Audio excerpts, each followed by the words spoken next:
अस्सलाम वालेकुम दोस्तों। आप दिन में कितनी दफ़ा पानी पीते हैं और ज़्यादातर पानी खड़े होकर पीते हैं या बैठकर? शायद आप सोच रहे हों कि पानी तो पानी है, फ़र्क क्या पड़ता है? लेकिन साइंस कहती है बहुत फ़र्क पड़ता है। आज की वीडियो में हम जानेंगे खड़े होकर पानी पीना आखिर नुकसानदेह क्यों माना जाता है। ज़रा सोचिए, हम अक्सर जल्दी में होते हैं, ऑफिस जा रहे हैं, कॉलेज या किसी काम से बिज़ी हैं और इसी दौरान एक बॉटल उठाई और खड़े खड़े ही पानी पी लिया। ऐसा रोज़ ही होता है और कभी किसी ने रोका भी होगा कि अरे बैठकर पानी पियो। लेकिन ऐसा कहने वालों के पास क्या कोई सॉलिड वजह होती है? चलिए साइंस की रोशनी में देखते हैं। जब हम खड़े होकर पानी पीते हैं तो पानी ग्रेविटी की वजह से जल्दी से नीचे गिरता है, एसोफेगस से होता हुआ डायरेक्टली स्टमक में जाता है और कभी-कभी तो पानी का एक हिस्सा डायरेक्टली इंटेस्टाइन तक पहुंच जाता है, जिससे डाइजेशन में रुकावट आ सकती है।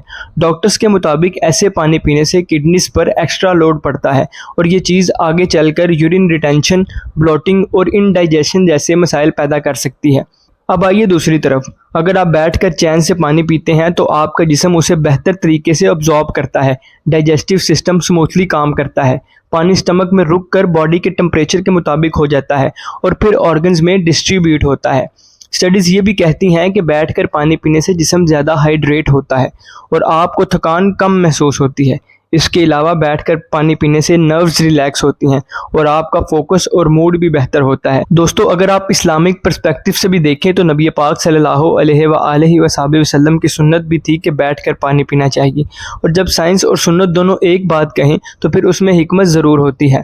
तो अगली बार जब भी पानी पीना हो थोड़ा रुक जाइएगा, बैठ जाइएगा और चैन से पीजिएगा। आपकी बॉडी आपका शुक्रिया अदा करेगी। और हाँ, अगर आपको ये वीडियो पसंद आए तो लाइक ज़रूर करिएगा, चैनल को सब्सक्राइब भी करिएगा और कमेंट में बताएं कि आप ज़्यादातर पानी खड़े होकर पीते हैं या बैठकर।